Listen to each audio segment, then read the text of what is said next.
Jacob from Wager Me This here. This is going to be my new NFL show this year. I actually don't like that glare. Let me go turn them lights down real quick.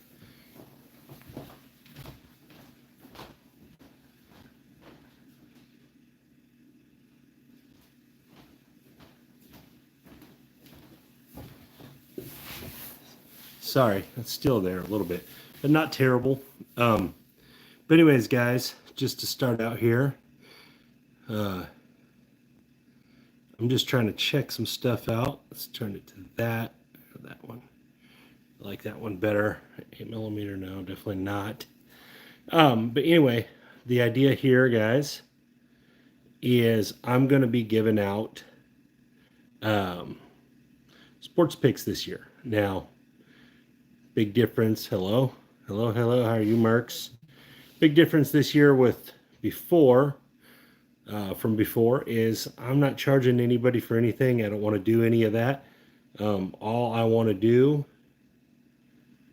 is give them out. And so I got a plan for this year, right? So I'm going to do it every Wednesday. Fuzzy, what's up, man? I'm going to do it every Wednesday. Come out every Wednesday, and I'm going to break down the Thursday game. If there's happens to be multiple Thursday games, I think that's happened once or twice, we'll do them both. But in this case, I'm going to break down the full Thursday game. I'm going to give some plays on it, some things I like on it. And it'll just be for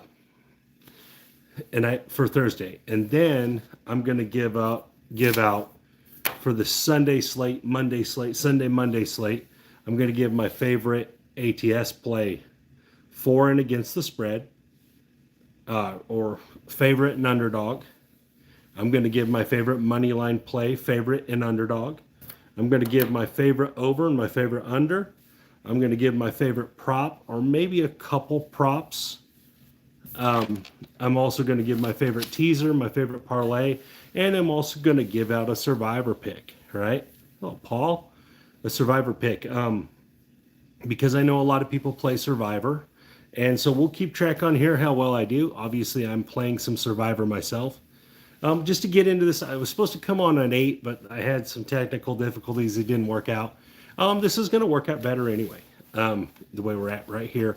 Hopefully my internet acts right, and it won't. The one thing about where I live out in the country, so my internet likes to not work great sometimes, and that's kind of why I don't go live as much anymore. When I lived in Searcy, the internet was a lot better, and I was able to go live all the time, and it was much simpler. And then, when I was doing it in the city here of Batesville at the Tomahawk Chop, it was easy to go live there too because the internet's really good there. At my house, it's not the best. We are waiting on our fiber optic. They're basically right at our road, so hopefully eventually we'll get it.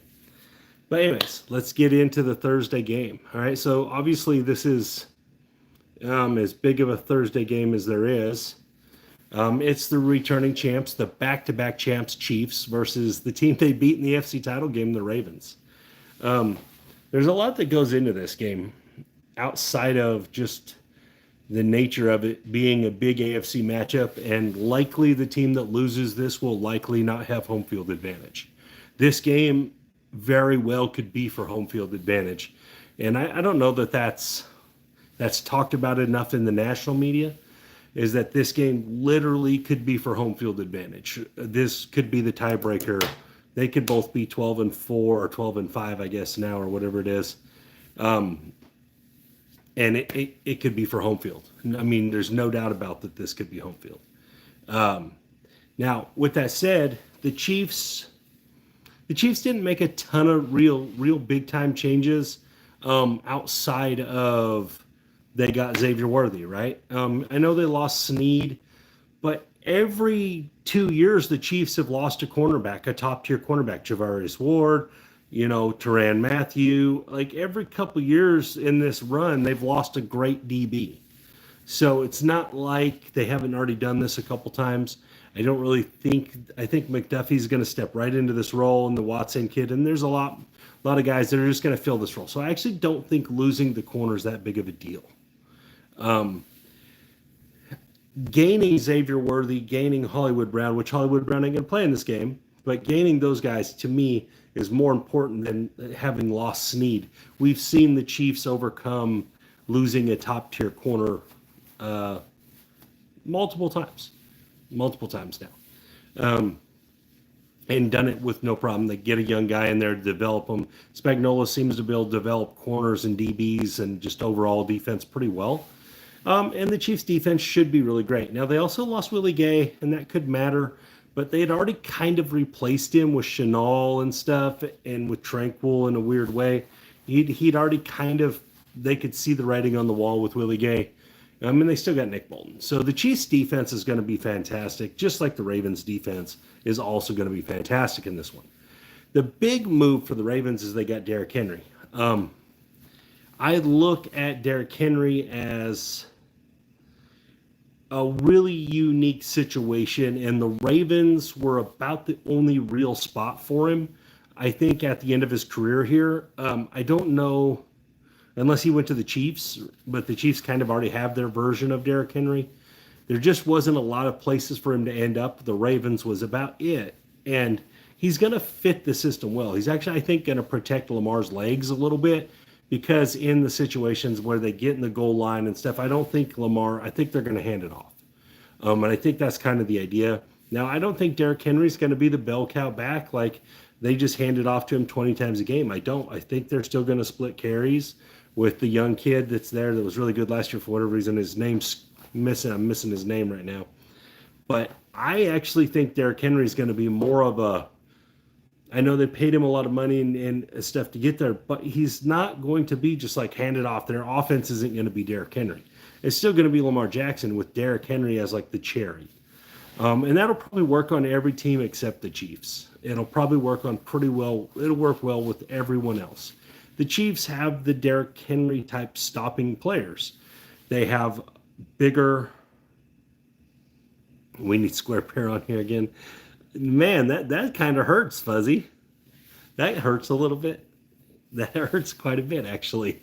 I'm not good enough for you, Fuzzy. All right.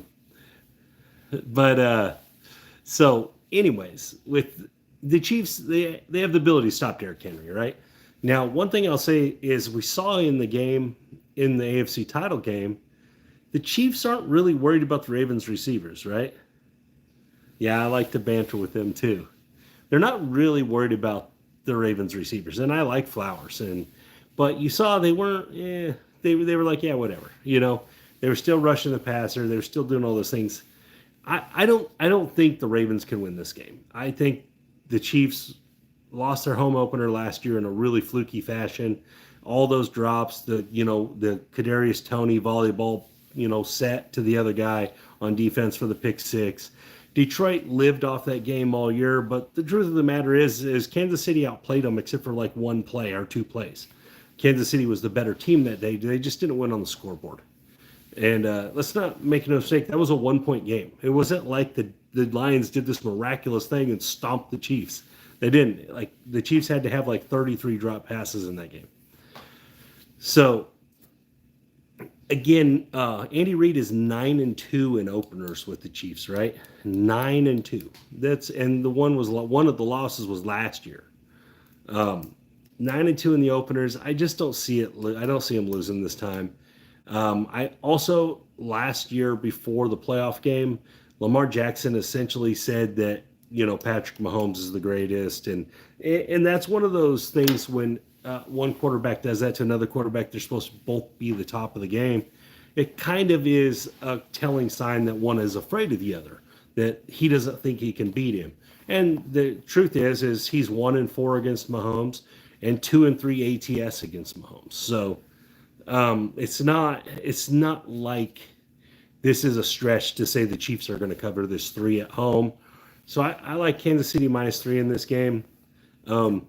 I do think that it'll probably be low scoring. And so one of the other bets that I really like is under 23.5 in the first half. The first half total is 23.5. And that's 3 touchdowns and a field goal. I think that there will be some filling out. I think both defenses are really good. I don't think I don't know that there's going to be 24 points in this whole game. There might be 30, maybe it's 20-10 or something. I don't think this game's going to have a lot of points in it. And I know the Chiefs are going to be better on offense this year. I actually think the Ravens won't be as explosive. They'll be probably overall better, but I don't think they'll be as explosive. Even though Odell didn't have this miraculous season, he did take away pressure from Flowers. He did take away cornerback pressure and stuff from Flowers. They don't have that. I don't think the Chiefs are going to struggle stopping the Ravens in this game. I don't expect the Ravens to score very much. But on the flip side, I don't think the Chiefs are going to just score a whole bunch either. I don't think the Chiefs are going to get to 28 or anything like that. I think this game is going to be a kind of a slugfest, kind of a slow start. And I like the first half to be under the 23.5. Now, you're getting 3 touchdowns. That's pretty good. Most first half unders aren't this high. Most first half unders are 22, 21. So you're getting a little value here, actually. I think that the thought process the Chiefs' offense is going to be a lot better it is a little overblown to start. Now, I think by week 7, 8, 9, it probably will.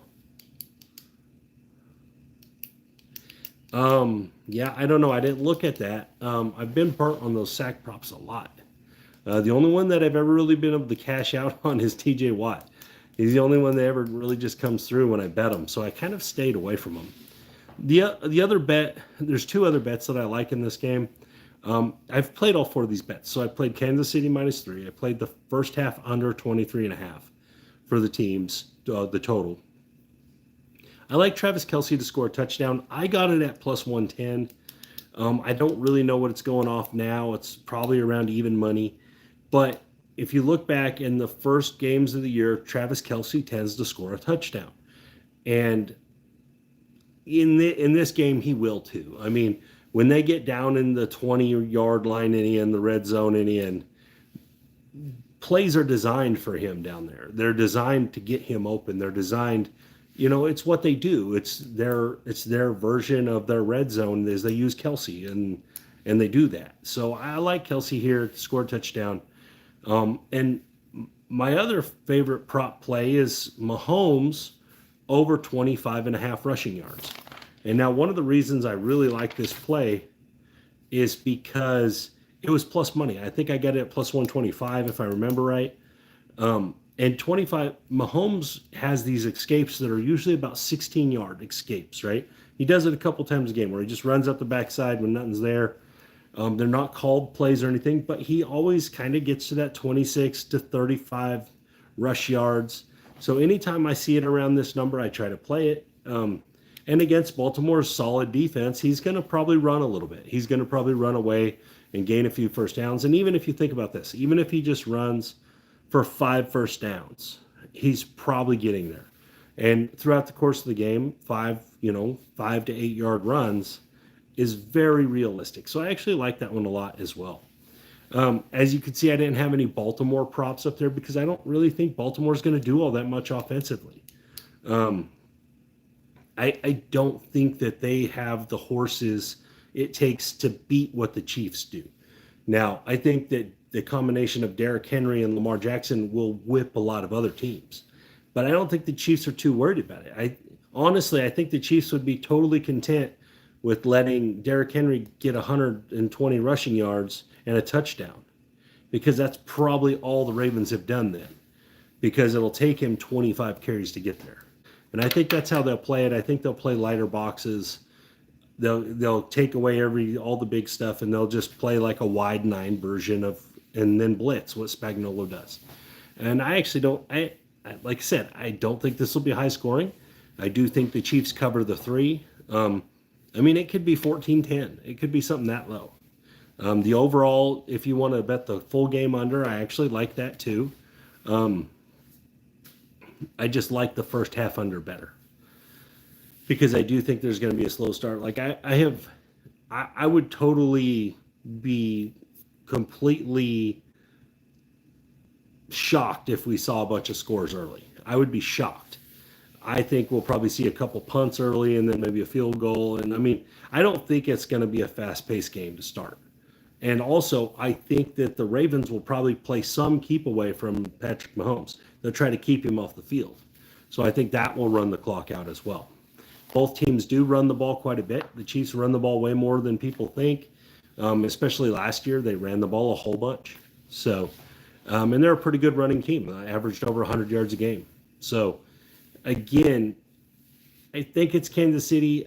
I don't think that the Ravens, it's not that the Ravens can't win the game. I just don't think they will. I think you're giving Andy Reid all this time to prepare. I don't think they got a bunch of pass droppers out there this year. I think they got guys that'll catch, and they got Juju Smith-Schuster back, so he's going to fit right in. He probably doesn't even need to relearn the playbook or nothing. He's a good possession guy. Mahomes likes him. It's just I don't think the Ravens are ready to beat the Chiefs yet. I just don't think. I don't think the Chiefs have regressed enough, and I don't think the Ravens have progressed enough to make it happen.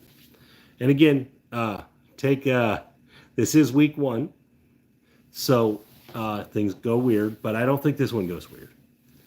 So that's my take on the Thursday night game. Let's move on to Sunday, Monday. Again, if you guys have any questions in the chat, just spit them out. I will try to answer them. I am watching the chat as I'm doing this. So not a huge deal. Do what you think. So let's start with my favorite ATS play of the week. Friday. What does that mean? You're just saying Friday as a question? Friday. That's funny. That's really comical. Eagles. Gotcha. You like Eagles. You like the Eagles over Green Bay. I do too. I think the Eagles win the game. I actually have some thoughts on it. So here we go. I'm going first game of the week. Our first game of Sunday. My favorite ATS play. All right. So you're going to see this play a few times throughout my show here. I know a lot of people are going to be on the Bengals minus this 8.5. Play New England. This is going to be probably the most public play of the week. Bengals minus the 8.5. Joe Burrow, bad New England team. I think it's going to be hammered. Not where I'm going. I like New Orleans minus 4. I think New Orleans minus 4 is probably the best ATS play of the week as far as a favorite on the ATS. They're playing Carolina. Guys, I don't know that Carolina made any moves forward. From what I see, even in the draft, even in all the stuff they didn't get all that much better to me. I can't see a spot where I'm like, yeah, that guy's a difference maker. I just don't see it. And I'm also not a fan of Bryce Young. All I saw last year was him regress, and he looks like an Alabama quarterback. And let me explain what I mean by Alabama quarterback. If you look at the history of all these great Alabama quarterbacks that have come through, most of them have not succeeded in the NFL. I'll go back to Greg McElroy. Greg McElroy won national title with Alabama when Alabama first took off with Saban. And then you had A.J. McCarron. He couldn't even get a starting job. He was a great Alabama quarterback, And then you had Jalen Hurts, had to go to Oklahoma. So I actually consider Jalen Hurts. That's awesome, Brian. I actually think about Jalen Hurts as an Oklahoma quarterback because that's where he made his hay. At Alabama, he was just a game manager for the most part. So then you have Tua and you have Mac Jones, right? Tua and Mac Jones and Bryce Young. Mac Jones is essentially a failure. I think everyone can agree that he didn't do anything in New England. Not that they helped him a lot, but he wasn't good. He had that first season where they somehow made it into the playoffs, but he wasn't good. All right. Tua didn't have the Alabama problem where he went from Alabama with all the talent to a team with no talent. He went to a team full of talent.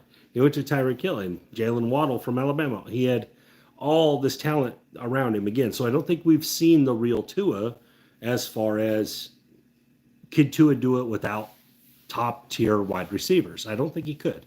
I think he'd be a poor quarterback.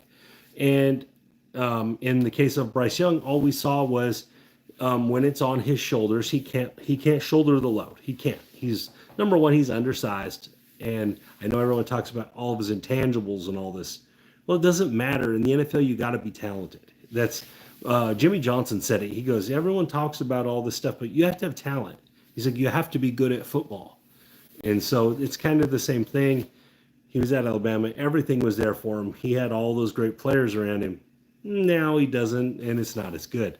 Plus, I think every team in his division is better than Carolina, roster-wise, talent-wise, everything. Brian brings up the one great player the Carolina Panthers have, is Brian Burns. But he's not going to win by himself.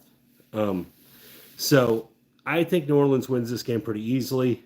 Last year, New Orleans beat them 2 different times.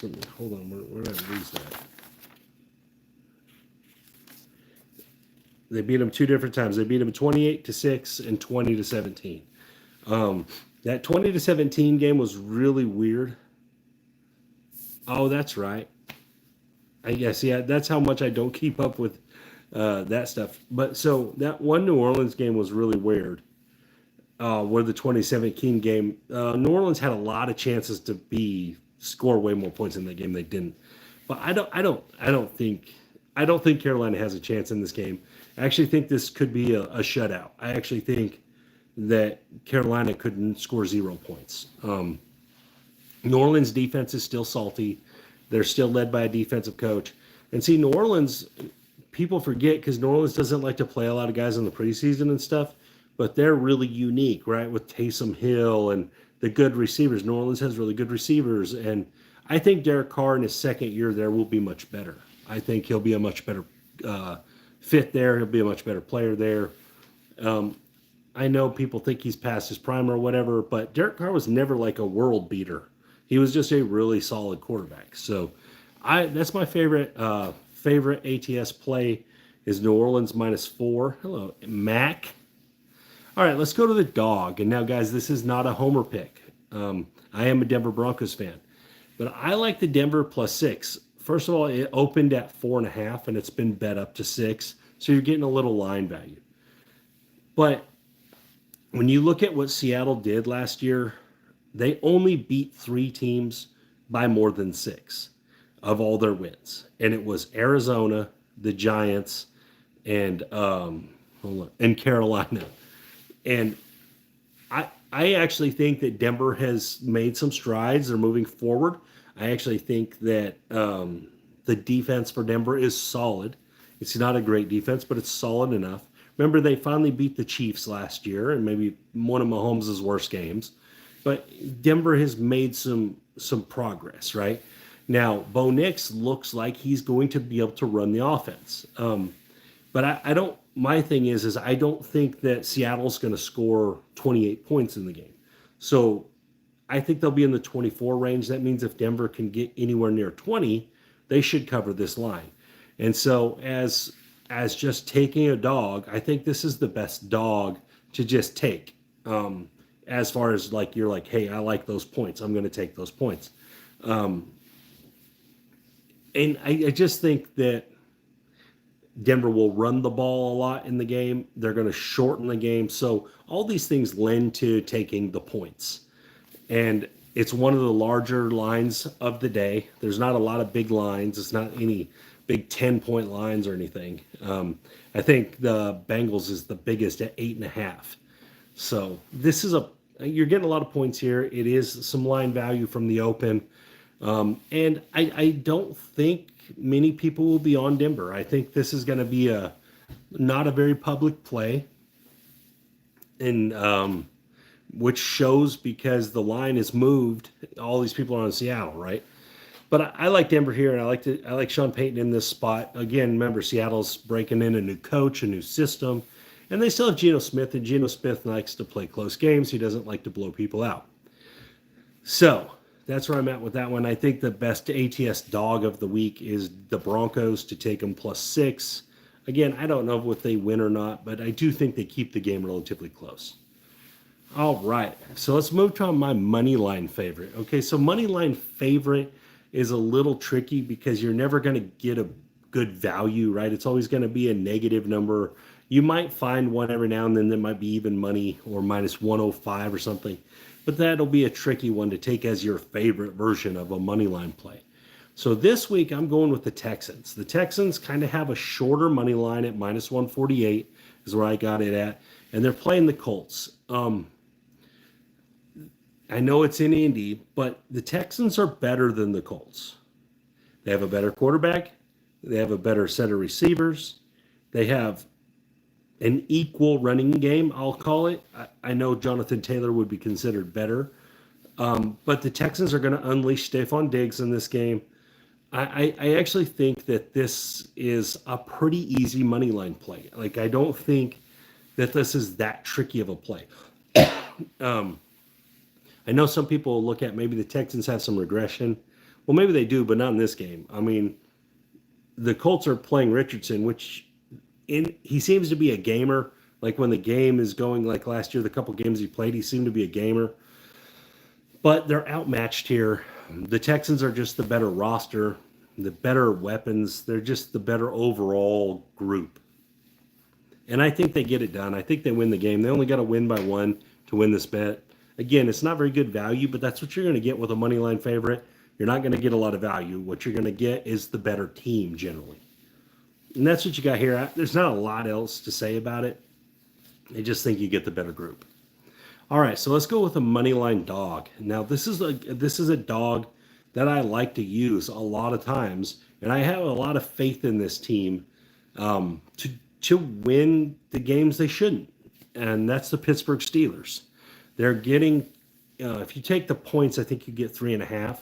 But if you take the money line, it's plus 142. And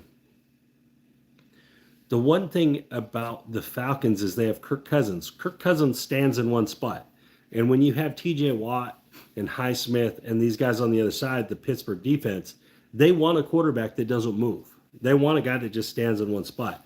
And so I actually think this is a bad day for Cousins. I know Atlanta is this big trendy pick, this like shiny penny right now, but let's not make it more than it is. Cousins hasn't played there yet. He hasn't played with these guys yet.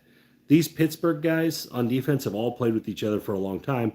Now, I don't expect a lot of the Pittsburgh offense. They never really do much since Big Ben left. So I think this is an ugly game. I think this is something like a 13-10 game. But I think Pittsburgh loves those ugly games, and they win those ugly games. And I like to play Pittsburgh early a lot. I like to play them against their rivals. When Pittsburgh's playing a team that's better than them on paper, they tend to play up to the competition. When they're playing a team that's worse than them, they tend to play down. And so that's one of the things that I like to look at with Pittsburgh. Plus, at 142, it's a pretty evenly matched game from what Vegas thinks. And if you don't like that, you could just take the points. The points are pretty good in this one. It was almost my favorite dog as well. But I think the Pittsburgh money line is a very good value bet. All right, so let's go to my favorite over. Now this one, I know this is going to be a very public over, but I couldn't figure out why not to take this over, and that's Jacksonville, Miami. I don't think Jacksonville can stop Miami from scoring. I fully expect Miami to get to 30 in this game, right? Like it makes no sense to me. I can't make a scenario where Miami doesn't reach 30 points. For Miami, that's kind of their base, right? That's kind of their baseline for a game. When they're clicking on all cylinders, everyone's healthy. They're going to run that craziness they run. They're going to score a lot of points. I also think that Jacksonville will score on Miami. I don't think Miami is really good at stopping people. This is a in Florida game. Both teams are from Florida, so you're not going to get any heat factor. You're not going to get any of that. These teams are going to run up and down the field on each other. I know it's 49. This over is 49. It's over 49 for a reason because there's going to be a lot of scores in this game. I think this game could easily get in the 60s. I think both teams could essentially get in the 30s. But I think this one ends 34-28, and that's well over the 49. I think it ends in that range. So that's where I'm at on this one. I know this is going to be the most public over, most likely, but I just can't not play this one. It just, everything lines up that this should have a ton of points in it. So it'll probably end up 7-3, but I think this is a great play. This is one of my favorite plays, actually, overall, just because that makes sense, right? Everything makes sense that these two teams have been preparing for each other. It's going to be a lot of scores. Miami likes to run the score up. That's what they do. They kind of put their defense in a bad position by scoring so quickly, 2-3 play drives. Their defense is on the field, which allows the other team to score. And so I just, this is a good play, guys. I know it's a high over and under, it's high total. You can pick a lot lower totals to go under or to go over, but they're low for a reason. They're low because they're not expecting many points in those games. All right, so let's move on to the under. So here we go back to Carolina, New Orleans. This is 41.5. Again, neither of the games they played last year got to 40. It was 28-6 and 20-17. So neither game even got to 40. I think we see something similar this week. Again, I told you that I think Carolina could get shut out. I'd be surprised if Carolina scores 10 points in this game. Maybe they get to 10. But that, I don't think New Orleans gets to 30 or 33. I don't think that. So, hello, Melanie.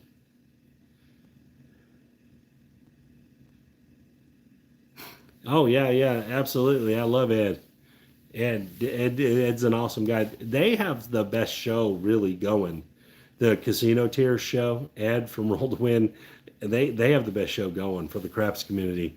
There's other like little podcasty things going on, but nothing like that one. That one is the best. Them guys are great. They're really good craps people too. And what I mean by that is they're not going to give you a bunch of bogus information. They're going to tell you what they like, but if you have something that isn't necessarily their cup of tea, they're not going to poo-poo on it. They're not just going to say, hey, that will never work, They're going to say, hey, yeah, I just don't play that way, but you can win that way. That's the kind of stuff they're going to say. And so they're just great. Them guys are great. The whole group, the kind of little subgroup there, they are just really good people, really good players. They won a bunch of money last time they all played together. Like they kicked some real from all reports that they had, and it was like 10 or 12 of them or something.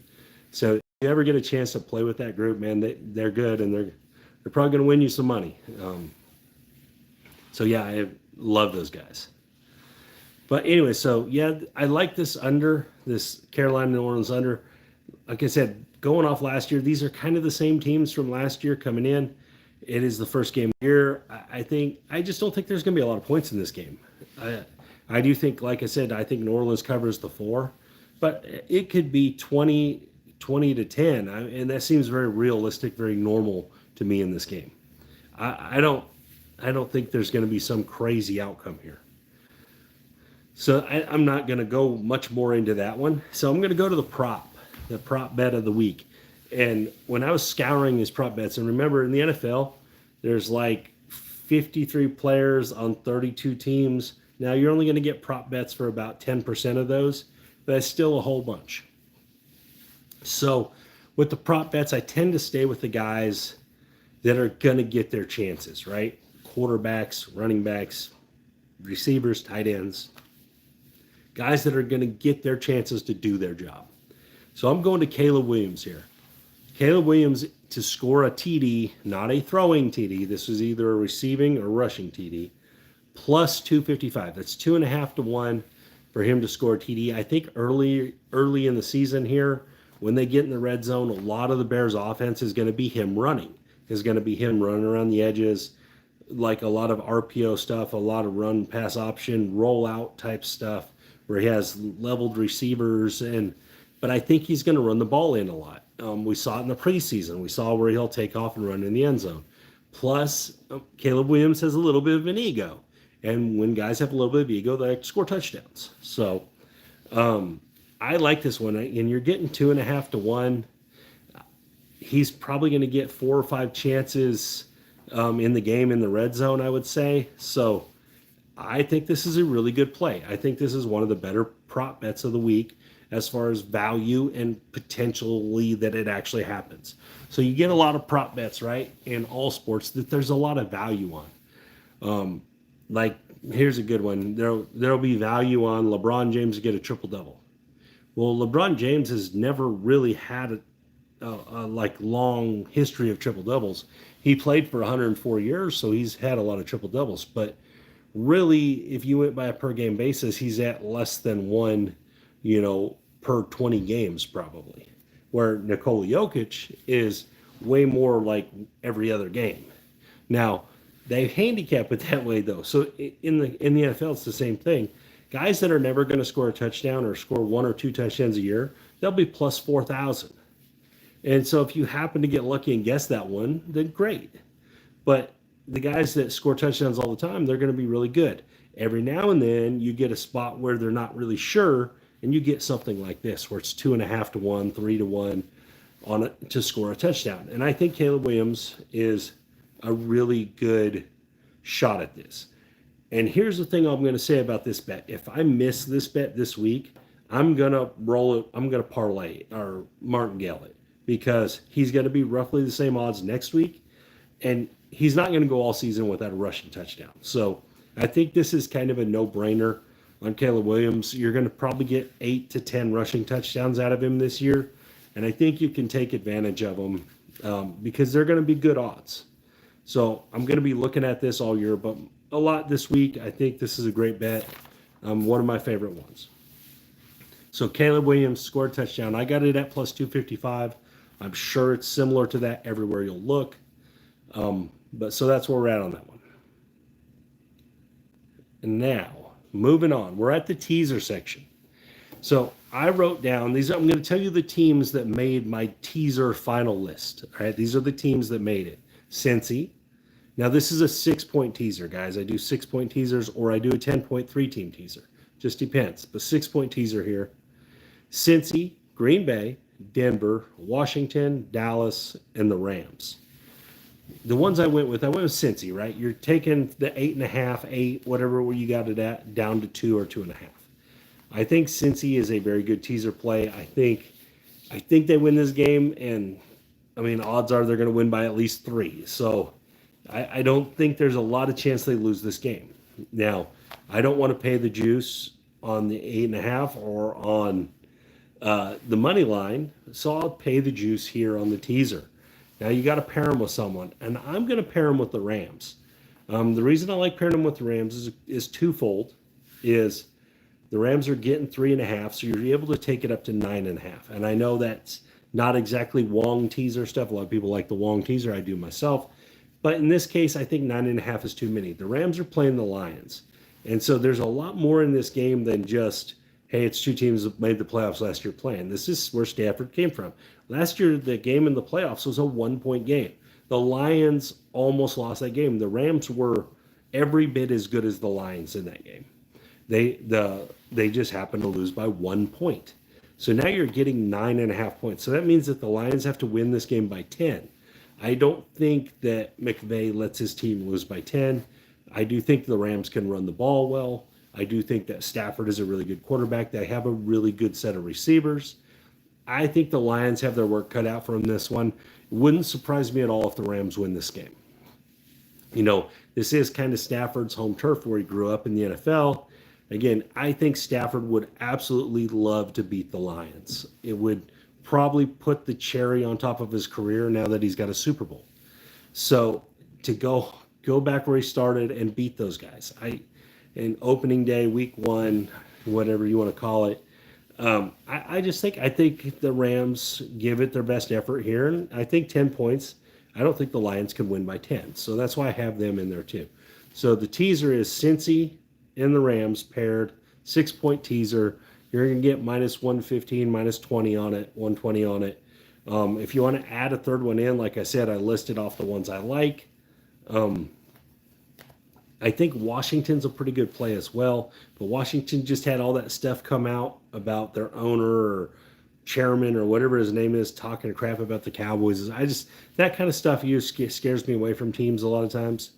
Green Bay's a good play. You're taking Green Bay up over a touchdown. That's a very evenly matched game with the Eagles. So if you want to add a third one in, those are the ones I would suggest.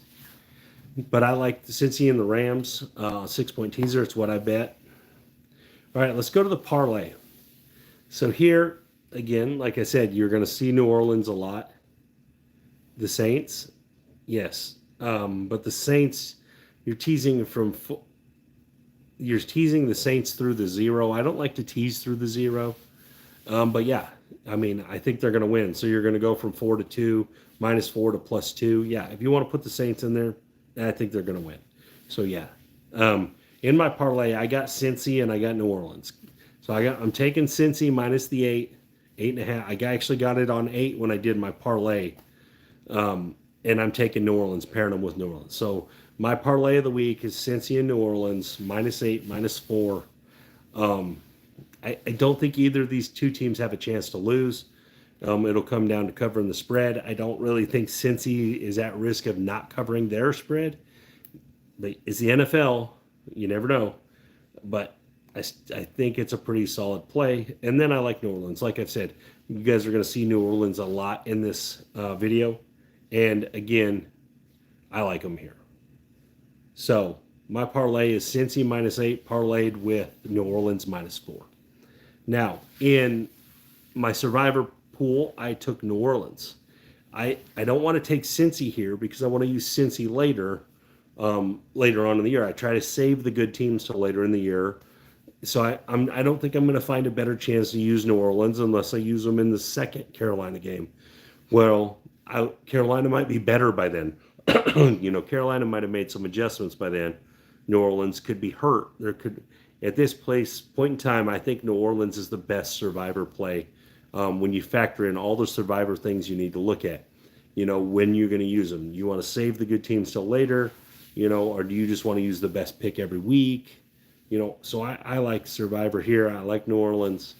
Again, I don't think they can lose this game just from a pure X's and O's paper standpoint.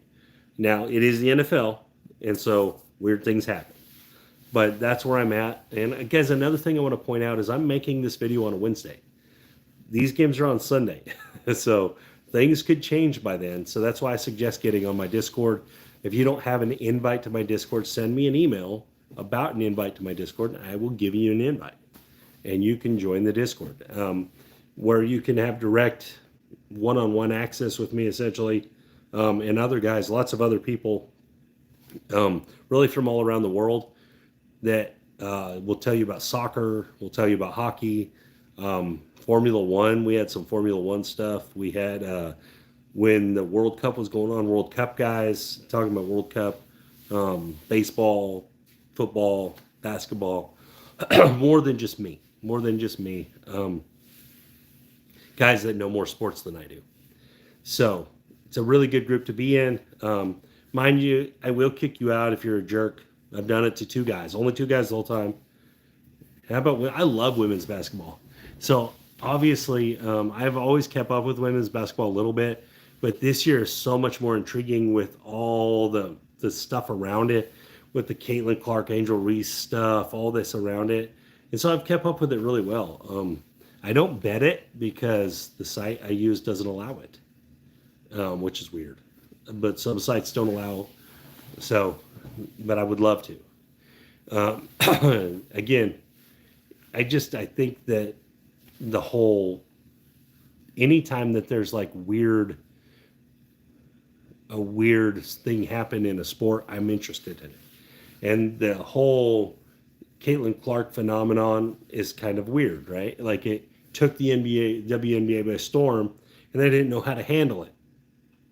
And it's kind of like Tebow Mania or Linsanity or these other things that went on in these other sports, where it seems to always be basketball, though, right?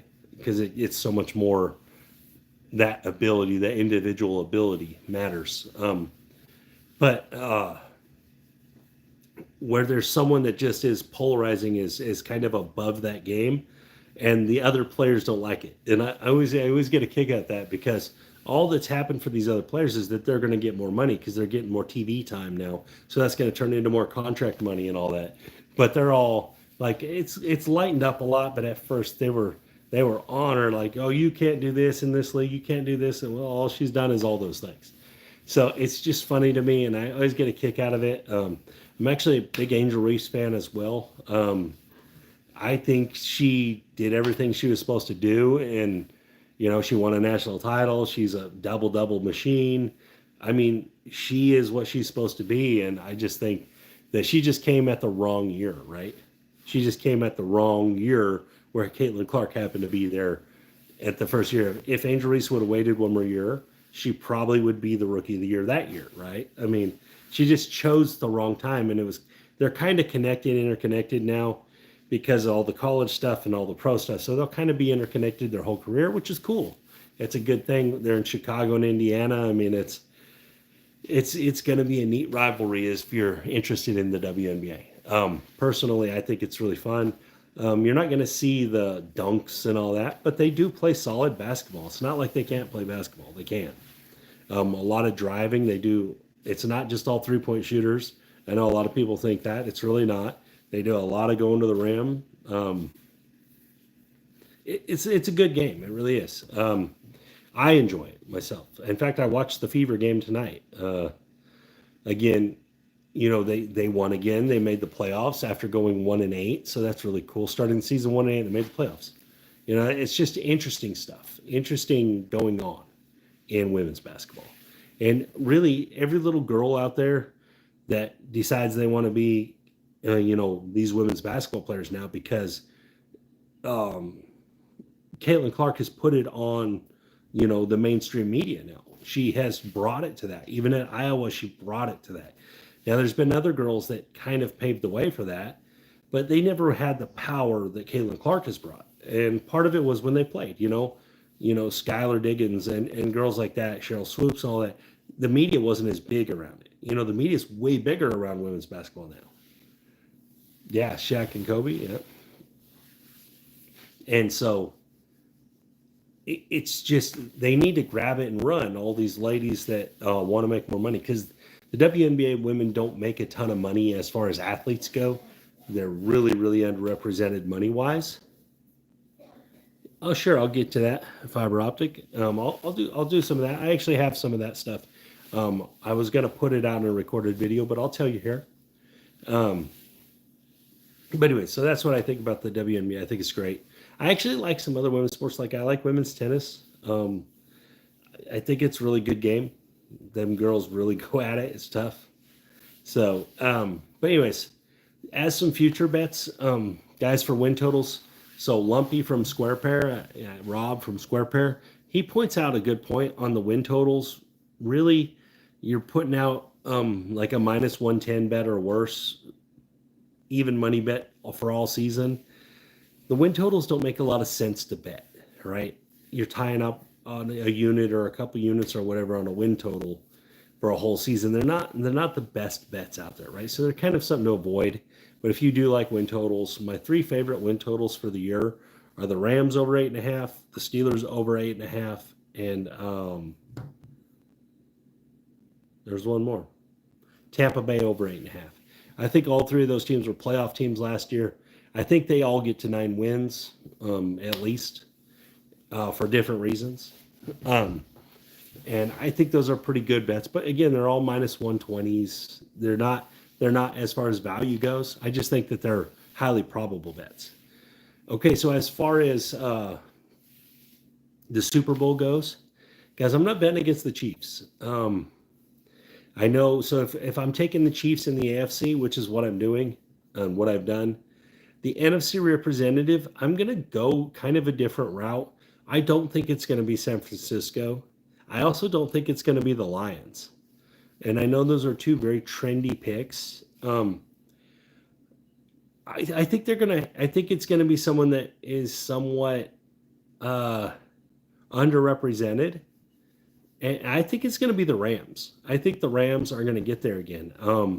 It seems like every couple years, the Rams under Sean McVay retool everything, and then they have a really great team. And I think they've done that again.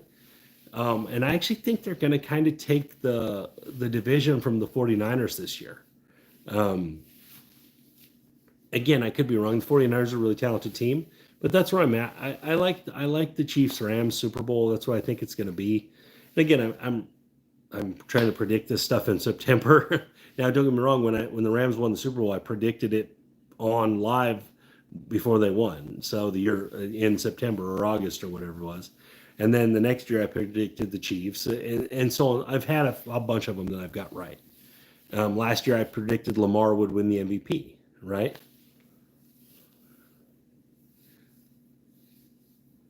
I've predicted the MVP as well last year in Lamar. So I do have kind of a good sense of what's going to go on. Like this year, I think the MVP is going to come kind of out of a weird spot. Um, I have a feeling that the MVP is probably going to be Tua. Um, Tua is probably going to have all kinds of passing statistics this year. He's going to probably be in the 40s in touchdowns as long as he stays healthy. So I think Tua is a really good MVP bet. Um, he plays with two great receivers. They're going to obviously throw the ball a lot. He plays with two great running backs. I think Tua is a good MVP pick. I also think that Josh Allen is a pretty good MVP pick. People are going to say, but he doesn't have any weapons. Exactly. So he's going to have to do everything. I think Josh Allen's going to have statistically one of the best career years of his career. So them are kind of where I'm leaning on those. I don't trust teams like the Bengals and Burrow. I don't trust that. You know, I think Stafford will have a chance at it. I think Stafford will have great stats. The MVP is a tricky one, right? It's almost not even worth betting until about halfway through the year. If you happen to do like I did last year and get lucky, and the reason I chose Lamar last year was the influx of talent is why I thought it would be good, and it worked out that way. Now, did he deserve the MVP last year? Probably not. I'm going to say that either Allen or Purdy deserved the MVP last year, but it went to Lamar. So. Um, Brady comes back with the Raiders. I don't think Brady could win with the Raiders. And don't get me wrong, I mean he's 45 or whatever he is, and they're that factors. But I don't think Brady could win with the Raiders. I don't think they're talented enough. They have a couple great players. Other than that, it's pretty slim pickings there. But so you could say McCaffrey should have got. I'll go with that. All of those I think are better choices than Lamar was last year. But I happened to pick Lamar at the beginning of the year, so I liked that he won it. Again, Mahomes could win it this year. If those young receivers and Hollywood Brown and stuff turn out to be something, he could have another 40-something touchdown season. I mean, he could do it too. It's not like they're not going to be trying to win. That's the one thing you're going to know about Kansas City this year is they're going to be doing everything they can to win because they're trying to make history. They're trying to do something no one's ever done in the Super Bowl era. So and also you guys, people can say what they want to say, but if you listen to Patrick Mahomes, he is playing for legacy. He talks about it. He's said these words that he's playing. He wants to be the best ever. He does want this. So all these things like Brady Mahomes stuff, he cares about that. He cares about being considered the best. And so he's going to try to do all these things. He's going to try to do things Brady never did. And so that's another big factor in this where I just think the Chiefs will get it done. I think whether even it's the powers that be, I know a lot of people think the NFL's rigged. Maybe they're going to rig it to where Tom Brady isn't the guy no more. I mean, there was a long time there where they wanted Peyton Manning to be the guy, but Brady kept winning. So again, it's just one of those weird situations where there's so much on the line for this one team. I think they perform. We've never seen Mahomes really fold under pressure. I know people will point to the Tampa Bay game, but not really. They were decimated by injuries. He ran for his life the whole game. He had one of his best games ever in that game. Guys just didn't catch the ball. Will he go behind the back in a regular season game this year? He almost has to now, right? Because after he did it and it got blown up so much, I think they do it against the Raiders because the Raiders did the Kermit the Frog thing. And pretty much all the times that the Chiefs have done like trolley stuff, they've done it to the Raiders, like the ring around the rosy thing and all that. So I think if they do it, they'll do it against the Raiders. So they'll be looking for that when they play the Raiders. I don't think he'll try it really any other time unless it happens organically, like they said that this one that happened in preseason, that it happened organically. Maybe they do it that way. I don't know. So, but he's done everything else, so why not, right? Hell, he might punt the ball to someone. I don't know. He can't kick the ball because it's a punt, but you never know. He just does weird stuff. He does what he wants. Um, maybe he throws it to himself. I don't know. But he just does what he wants. In my opinion, for what my opinion's worth, Mahomes is the best player that's ever played football in the NFL. From what I've seen, the start of his career doesn't mean he's the greatest because you have to. Greatest is accomplishments, right? To be the greatest, you have to have all the accomplishments, and you have to have more trophies in your trophy case than everyone else. It's kind of how the greatest works. You have to have. That's how why Michael Jordan's considered the greatest. He has 6 trophies. He has all these scoring titles. He has just so many accomplishments, and then he has the shoes that all these kids wore and all that. So that's why he's considered the greatest. Is Michael Jordan the best player to ever play in the NBA? No, probably not. LeBron James is probably the best player ever. But Michael Jordan's the greatest player ever. And so, kind of the same way with Brady Mahomes, Brady's the greatest player ever until that changes because he's got 10 championships, appearances, and 7 titles. He's got a couple MVPs. He's got a 50 touchdown season. Randy Moss holds the touchdown record because of Brady, single season record. I mean, he's the greatest until Mahomes dethrones him, right? So, but as far as the best player ever, I think Mahomes is the best player ever. For sure, the best quarterback ever. Saying best player ever is a little trickier, but I do think he's the best player ever. I don't think we've ever seen the combination of the skill set and the brain. And also it helps that he has Andy Reid. And it helps that Andy Reid puts him in great spots to win. But at the end of the day, Mahomes still has to accomplish it. So that's my opinion on that. I do think Mahomes eventually overtakes him for the greatest. I think a lot of people say if he wins the Super Bowl this year, I think a lot of people will say he's the greatest. That'll be a three-peat, something Brady never did. They'll make the assumption that he'll win 2 or 3 more through his career, which will kind of equal what Brady's done.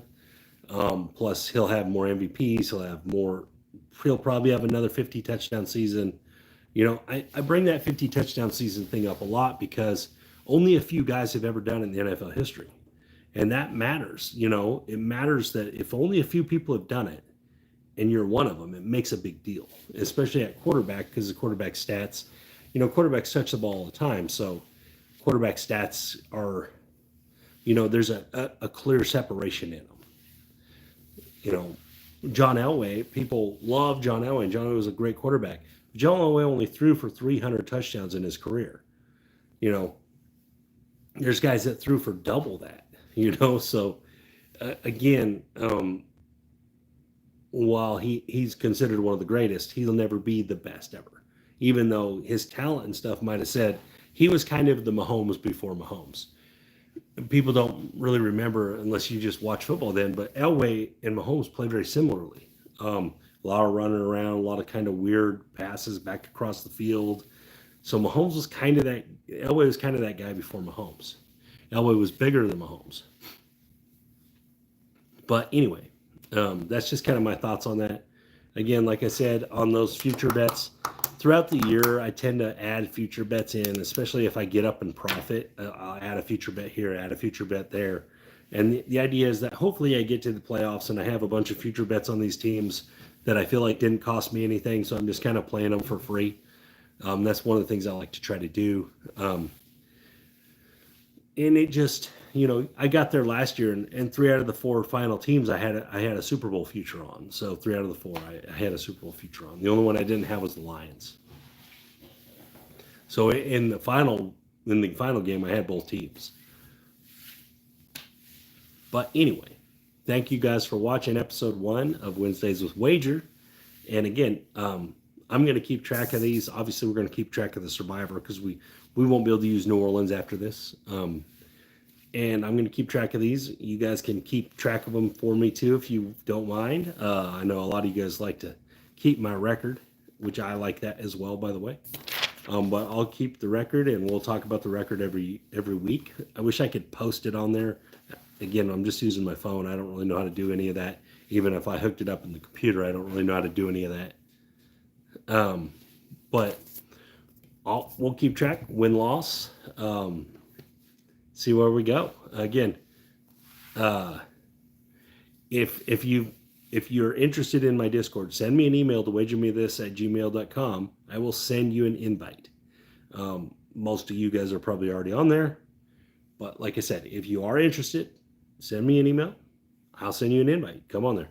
Don't get on there talking about politics. Don't get on there bashing people that have nothing to do with anything. I don't mind if you talk about people in football, baseball, basketball, sports. If you want to run down people in sports, that's fine on there. But don't just sit there and call Taylor Swift a whore. All right, that happened last year. I'm not gonna do college football. You guys know on the Discord I give out some college football plays, but I don't. I'm gonna be honest. I don't think I'm that good of a college football handicapper. I don't.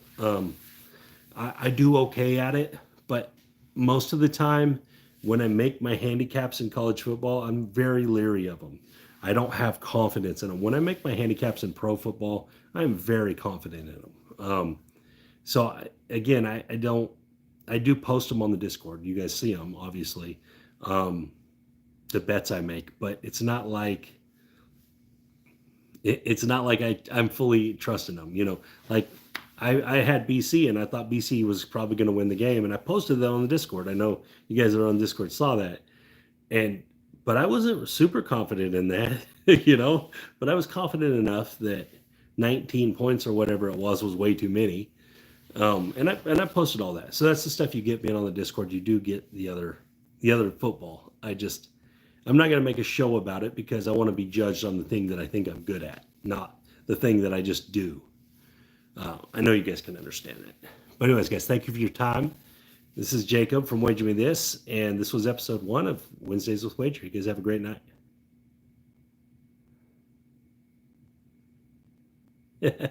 Very funny.